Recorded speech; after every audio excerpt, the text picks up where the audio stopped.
ಸರ್ವಮಂಗಳಮಾಂಗಲ್ಯೆ ಶಿವೆ ಸರ್ವಾರ್ಥಸಾಧಿಕೆ ಶರಣ್ಯೆ ತ್ರ್ಯಂಬಕೆ ದೇವಿ ನಾರಾಯಣಿ ನಮೋಸ್ತುತೆ. ನಮಸ್ಕಾರ ವೀಕ್ಷಕರೇ, ಮೇಷರಾಶಿಯವರಿಗೆ ಜೂಲೈ ತಿಂಗಳು ಹೇಗಿರುತ್ತೆ ಅಂತ ನೋಡೋಣ.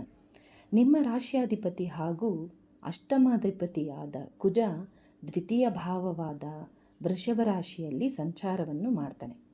ದ್ವಿತೀಯ ಭಾವವೆಂದರೆ ಕುಟುಂಬ ಸ್ಥಾನ, ಧನಸ್ಥಾನ ಅಂತಲೂ ಹೇಳ್ಬೋದು, ವಾಕ್ಸ್ಥಾನ ಅಂತಲೂ ಹೇಳ್ಬೋದು. ಜೂಲೈ ತಿಂಗಳು ಮೇಷರಾಶಿಯವರಿಗೆ ನಿರಂತರ ಬದಲಾವಣೆಗಳಿಂದ ಕೂಡಿರುತ್ತೆ. ಹೈಲಿ ಆ್ಯಕ್ಟಿವ್ ಅಂತ ಹೇಳ್ಬೋದು.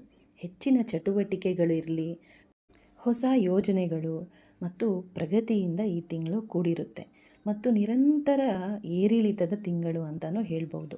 ನಿಮ್ಮ ರಾಶ್ಯಾಧಿಪತಿಯಾದ ಕುಜ ಧನಸ್ಥಾನದಲ್ಲಿ ಸಂಚಾರವನ್ನು ಮಾಡ್ತಾ ಇರೋದ್ರಿಂದಾಗಿ ನಿಮ್ಮ ಹಣಕಾಸಿನ ವಿಚಾರದಲ್ಲಿ ಒಳ್ಳೆಯ ಅಭಿವೃದ್ಧಿ ಕಾಣ್ತೀರಾ.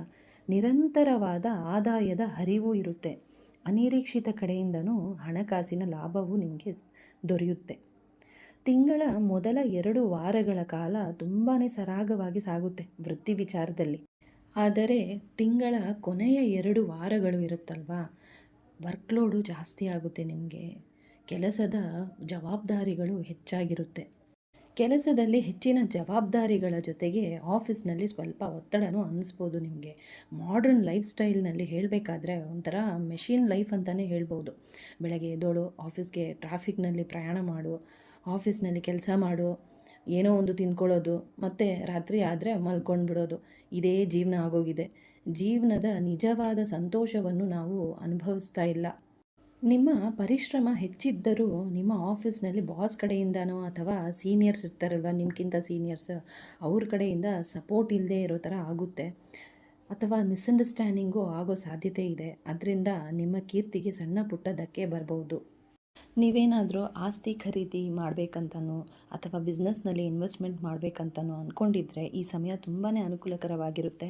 ಆದರೆ ಯಾವುದೇ ಅಂತಿಮ ನಿರ್ಧಾರವನ್ನು ನೀವು ತೆಗೆದುಕೊಳ್ಬೇಕಾದ್ರೆ ಜೂಲೈ 16ನೇ ತಾರೀಕು ಒಳಗಡೆ ನೀವು ಮುಗಿಸಬೇಕು.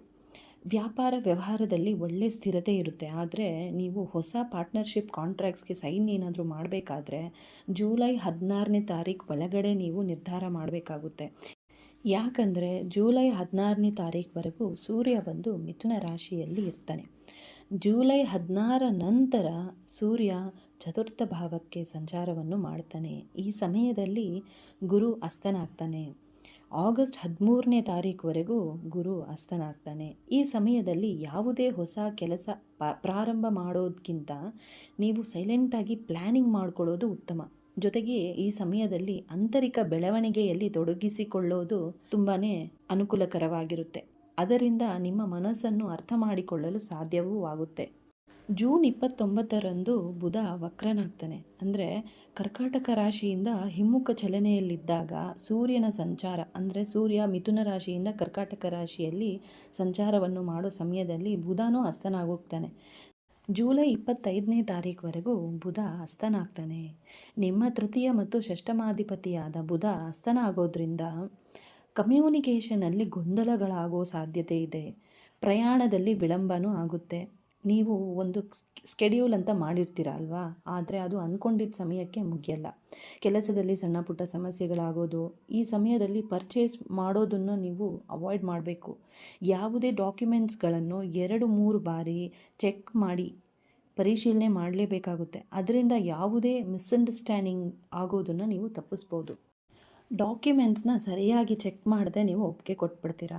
ಆಮೇಲೆ ರೀಚೆಕ್ ಮಾಡಿದಾಗ ನಿಮ್ಮ ಪ್ರಕಾರ ಡಾಕ್ಯುಮೆಂಟ್ಸ್ ಇಲ್ಲದೇ ಇದ್ದಾಗ ನೀವು ರಿಜೆಕ್ಟ್ ಮಾಡೋ ಸಾಧ್ಯತೆ ಇರುತ್ತಲ್ವ, ಆವಾಗ ಏನಾಗುತ್ತೆ, ಮಿಸ್ಅಂಡರ್ಸ್ಟ್ಯಾಂಡಿಂಗ್ ಆಗೋ ಸಾಧ್ಯತೆ ಇದೆ. ಅದಕ್ಕಿಂತ ಮುಂಚೆನೇ 2-3 ಸಲ ಚೆಕ್ ಮಾಡಿ ಆಮೇಲೆ ನೀವು ನಿರ್ಧಾರ ತಗೊಳ್ಳೋದು ಉತ್ತಮ. ಈ ಸಮಯದಲ್ಲಿ ನಿಮಗೆ ಹೇಗೆ ಅನಿಸುತ್ತಂದರೆ, ಯಾಕೆ ಪ್ರಗತಿ ತುಂಬ ಸ್ಲೋ ಆಗ್ತಾ ಇದೆ ಅಂತ ಫೀಲ್ ಆಗುತ್ತೆ. ಈ ಸಮಯ ಬಂದು ನಿಮ್ಮ ತಾಳ್ಮೆನ ಪರೀಕ್ಷೆ ಮಾಡ್ತಾ ಇದೆ ಅಂತ ಅಂದ್ಕೊಳ್ಳಿ. ಅದರಿಂದ ತಾಳ್ಮೆಯಿಂದ ಇರಿ ಮತ್ತು ಅವಸರದ ನಿರ್ಧಾರಗಳನ್ನು ತಗೊಳ್ಳೋಕ್ಕೆ ಹೋಗಬೇಡಿ. ಆದರೆ ನಿಮ್ಮ ಸಾಮರ್ಥ್ಯದ ಮೇಲೆ ನಂಬಿಕೆ ಇಡಿ ಮತ್ತು ಸ್ಲೋ ಆಗಿ ಹೆಜ್ಜೆ ಆಗ್ತಾ ಮುಂದೆ ಸಾಗಿ.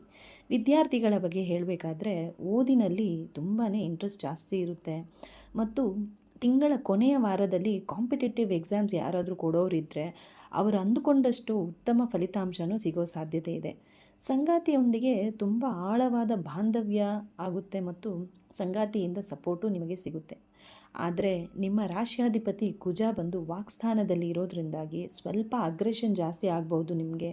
ಅದರಿಂದ ಸಂಬಂಧಿಕರ ಜೊತೆ ಆರ್ಗ್ಯುಮೆಂಟ್ಸ್, ವಾದಗಳು ಆಗೋ ಸಾಧ್ಯತೆ ಇರುತ್ತೆ. ನೀವು ಈ ಸಂದರ್ಭದಲ್ಲಿ ತಾಳ್ಮೆಯಿಂದ ವರ್ತನೆ ಮಾಡೋದ್ರಿಂದ ಯಾವುದೇ ಸಂಬಂಧಗಳಲ್ಲಿ ಬಿರುಕು ಮೂಡಲ್ಲ. ಶನಿ 12ನೇ ಮನೆಯಲ್ಲಿರೋದ್ರಿಂದಾಗಿ ಹೆಚ್ಚು ಕೆಲಸದ ಒತ್ತಡನೂ ಇರುತ್ತೆ ನಿಮಗೆ ಮತ್ತು ಪರಿಶ್ರಮ ಜಾಸ್ತಿ ಇರುತ್ತೆ. ಕೆಲಸದಲ್ಲಿ ವಿಳಂಬನೂ ಆಗೋ ಸಾಧ್ಯತೆ ಇದೆ. ಲಾಭಸ್ಥಾನದಲ್ಲಿ ರಾಹುವಿನ ಸಂಚಾರವು ನಿಮ್ಮ ಆದಾಯ ಬಲಪಡಿಸ್ತಾನೆ ರಾಹು, ಮತ್ತು ಸಡನ್ ಖರ್ಚು ಮಾಡಿಸ್ತಾನೆ. ಅದರಿಂದ ನಿಮ್ಮ ಉಳಿತಾಯದಲ್ಲಿ ಎಫೆಕ್ಟ್ ಆಗುತ್ತೆ. ಆದರೆ ಹಣಕಾಸಿನ ವಿಚಾರದಲ್ಲಿ ಎಚ್ಚರಿಕೆಯಿಂದ ನೀವು ಪ್ಲ್ಯಾನಿಂಗ್ ಮಾಡ್ಕೋಬೇಕು. ಜುಲೈ 4ನೇ ತಾರೀಕಿಗೆ ಶುಕ್ರ ಬಂದು ಚತುರ್ಥ ಭಾವದಿಂದ ಪಂಚಮ ಭಾವಕ್ಕೆ ಕರ್ಕಾಟಕ ರಾಶಿಯಿಂದ ಸಿಂಹರಾಶಿಯಲ್ಲಿ ಸಂಚಾರವನ್ನು ಮಾಡ್ತಾನೆ ಕೇತುವಿನ ಜೊತೆಗೆ. ಈ ಸಮಯದಲ್ಲಿ ಸಂಬಂಧಗಳಲ್ಲಿ ಮಿಸ್ಅಂಡರ್ಸ್ಟ್ಯಾಂಡಿಂಗ್ ಆಗೋ ಸಾಧ್ಯತೆ ಇದೆ ಮತ್ತು ಸಿಂಗಲ್ಸ್ ಯಾರ್ಯಾರು ಇರ್ತಾರಲ್ವ ಅವ್ರಿಗೆಲ್ಲ ಆಧ್ಯಾತ್ಮದ ಕಡೆಗೆ ಒಲವು ಜಾಸ್ತಿ ಆಗುತ್ತೆ. ಹಾನಿಕಾರಕ ಸಂಬಂಧದಲ್ಲಿ ಇರೋರಿಗೆ, ಅಂದರೆ ಟಾಕ್ಸಿಕ್ ರಿಲೇಷನ್ಶಿಪ್ಪಲ್ಲಿ ಇರೋರಿಗೆ ಅದರ ಬಗ್ಗೆ ಮತ್ತೊಮ್ಮೆ ಪರಿಶೀಲನೆ ಮಾಡೋ ಮನಸ್ಥಿತಿ ಆಗುತ್ತೆ, ಅಂದರೆ ರೀಇವ್ಯಾಲ್ಯೂಯೇಟ್. ದ್ವಾದಶದಲ್ಲಿ ಶನಿ ಇರೋದ್ರಿಂದಾಗಿ ನಿಮಗೆ ಇಮ್ಯುನಿಟಿನಲ್ಲಿ ಕೊರತೆ ಆಗೋ ಸಾಧ್ಯತೆ ಇದೆ ಮತ್ತು ಆಯಾಸನೂ ಅನ್ನಿಸ್ಬೋದು. ಕೆಲಸದ ಒತ್ತಡದಿಂದ ಬ್ಯಾಕ್ ಪೇಯ್ನು, ನೆಕ್ ಪೇಯ್ನು ಆಗೋ ಸಾಧ್ಯತೆ ಇದೆ. ಲೈಟಾಗಿ ಸ್ಟ್ರೆಚಿಂಗ್ ಎಕ್ಸಸೈಸ್ ಮಾಡ್ಕೊಳ್ಳಿ ಪ್ರತಿದಿನ. ಯೋಗ, ಧ್ಯಾನ ಮಾಡ್ಕೊಳ್ಳಿ. ಆರೋಗ್ಯವನ್ನು ನೋಡ್ಕೊಳ್ಳಿ. ಕೆಲಸದ ಒತ್ತಡ ಜೊತೆಗೆ ನಿಮ್ಮ ಆರೋಗ್ಯನೂ ನೀವು ಬ್ಯಾಲೆನ್ಸ್ ಮಾಡ್ಕೊಳ್ಬೇಕು. ಈ ತಿಂಗಳಲ್ಲಿ ನಿಮ್ಮ ಸಂಗಾತಿ ಕಡೆಯಿಂದ ಸರ್ಪ್ರೈಸ್ ಗಿಫ್ಟನ್ನು ನೀವು ನಿರೀಕ್ಷಿಸಬಹುದು. ಪರಿಹಾರ ಬಂದು ಮೇಷರಾಶಿಯವರಿಗೆ ಸುಬ್ರಹ್ಮಣ್ಯ ಸ್ವಾಮಿ ದೇವಸ್ಥಾನಕ್ಕೆ ಭೇಟಿ ನೀಡಿ ದರ್ಶನ ಮಾಡಿಕೊಳ್ಳಿ ಮತ್ತು ದೀಪವನ್ನು ಹಚ್ಚಿ. ಧನ್ಯವಾದಗಳು.